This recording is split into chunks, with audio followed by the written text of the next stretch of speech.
Boa tarde, sétima séries. Hoje nós vamos dar continuidade àquele conteúdo da semana passada. Como eu lhes disse, né, são muitas figuras de linguagem. Obviamente não veremos todas, né, porque ficaria extenso demais.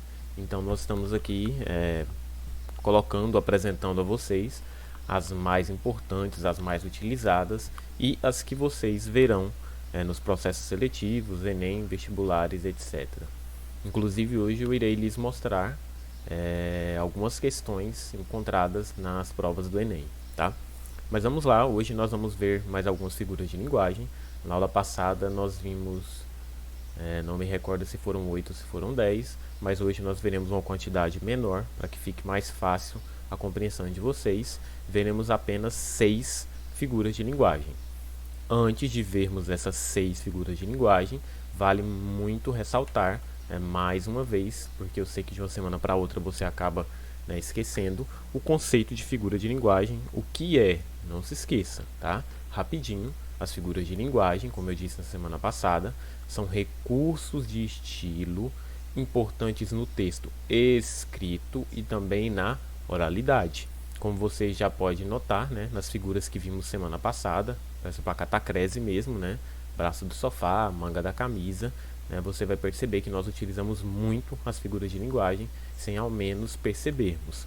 Então lembre-se, as figuras são recursos de estilo que são utilizadas tanto na escrita quanto na oralidade, com a finalidade de quê? Com a finalidade de dar mais expressividade ao texto, de deixar o texto mais polido, enfim, é isso, tá? Espero que vocês não esqueçam esse conceito básico. Figura de linguagem, recurso de estilo que é usado tanto na escrita quanto na oralidade, ok? Vamos às 6 figuras, são só 6, então será bem rapidinho, tá? Qual a primeira figura de hoje? A primeira figura é o paradoxo, tá? Como o próprio nome já sugere, paradoxo é algo paradoxal, é algo, note aqui onde eu estou apontando o cursor, contraditório.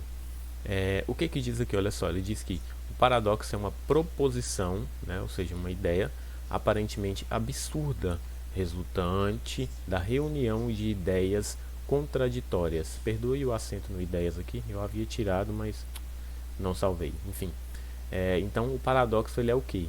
Ele é a união de ideias contraditórias, ideias que se contradizem, Olha o exemplo claro aqui para você entender, ó. Para se viver do amor, há que se esquecer o amor. Espera aí. Como é que eu vou viver do amor se eu tenho que esquecer ele, Então, note aí que há uma contradição, um paradoxo. Ele diz uma coisa e depois anula aquilo que ele diz, Olha o outro exemplo aqui, ó. No discurso, o sindicalista afirmou que o operário, quanto mais trabalha, mais tem dificuldades econômicas. Espera aí, quanto mais eu trabalho, mais eu deveria ter o quê? Dinheiro, e não dificuldade econômica, Então, é uma ideia contraditória, é uma ideia paradoxal. Bem simples, ok? A segunda figura de linguagem, muito fácil, também uma das minhas preferidas, junto a catacrese, é a onomatopeia, sem acento, tá? Onomatopeia. E ela consiste o quê? Na imitação do som ou da voz natural dos seres. Muito utilizada em charge e cartoon, É a figura de linguagem responsável por quê? Por imitar o som dos seres, com a voz natural. Por exemplo, aqui, ó, sem o coachar dos sapos ou cri-cri dos grilos, Olha só, cri-cri dos grilos, Olha o outro exemplo aqui, ó, o tic-tac do relógio. Perdão, o tic-tac do meu coração aqui no do relógio, Então, quando você pega sons de objetos, quando você bate na porta, você vai fazer o quê? Toque-toque. Você faz o som com a boca. Esses sons que você imita, de objetos, enfim, outras coisas afins com a boca, tentando reproduzi-los, tem uma figura de linguagem, e essa figura de linguagem é a onomatopeia. Mais uma vez, muito utilizada em cartoons e charges. Aqui nós temos um exemplo bem claro, Oba, praia, uia, aqui toque, ele acertou a bolinha na cabeça do coleguinha, enfim, Só para você ver como ela é bastante utilizada em charges. A terceira é a aliteração, muito fácil, tá? O que é a aliteração? é a figura que consiste na repetição de fonemas. Caso você não saiba o que é um fonema, cada letra se chama fonema, tá? No início ou no interior das palavras. Então, quando há repetição de um fonema, né, geralmente é consoante, tá? Essa figura de linguagem é a literação. É muito utilizada, tá, em poeminhas, em construções de caráter, né, poemístico mesmo.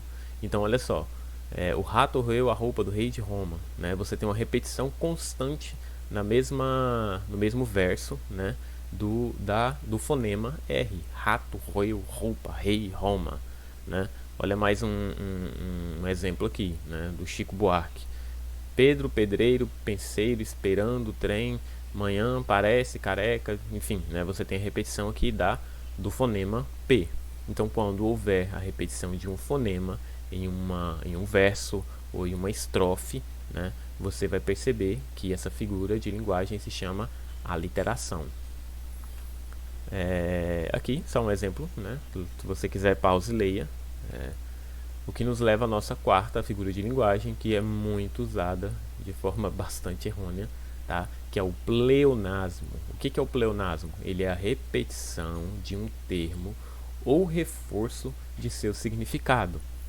Por exemplo, você deve ouvir demais: oh, não, bora, vamos subir ali em cima. Então, olha só, subir ali em cima, né? Se você já vai subir, você não vai subir para baixo, você vai subir para onde?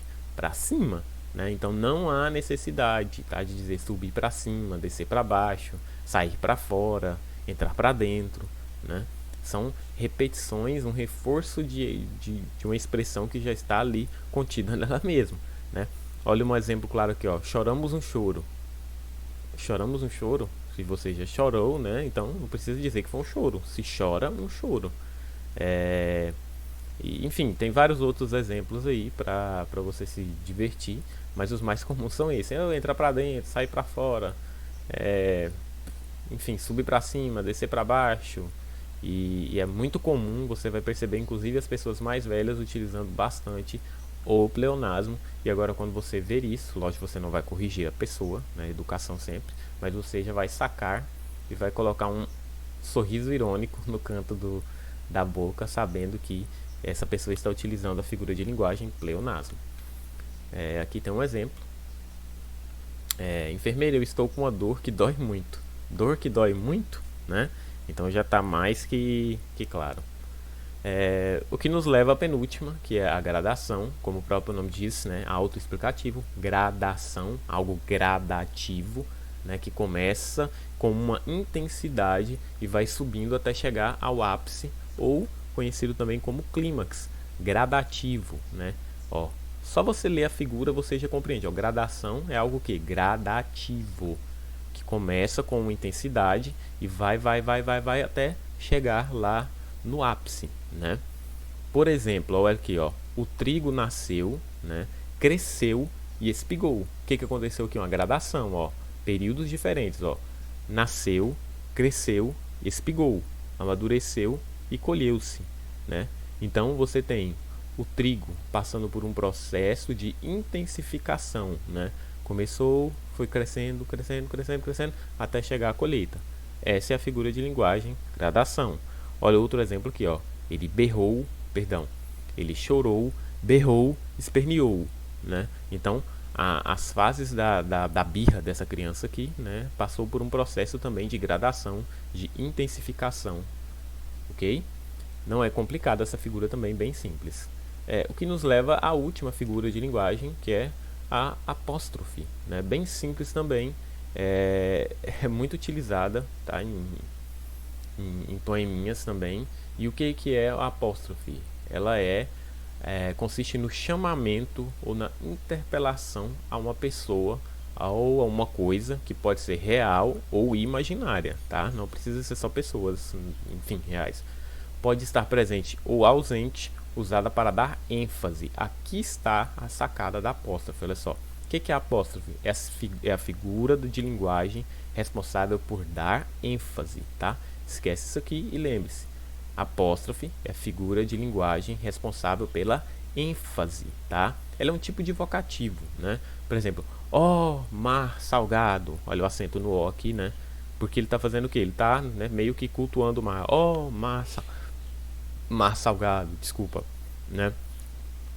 Quando sua mãe tá brava com você, ela fala: oh meu Deus do céu, esse menino, né? Então ela tá ali fazendo o que? Ela tá fazendo um apóstrofe, né? Deus, Deus, me ajude a consertar esse menino, né? Mais uma vez ela está fazendo o que? Ela tá dando ênfase a algo, tentando, né, ali trazer um chamamento, uma interpelação naquela palavra, correto?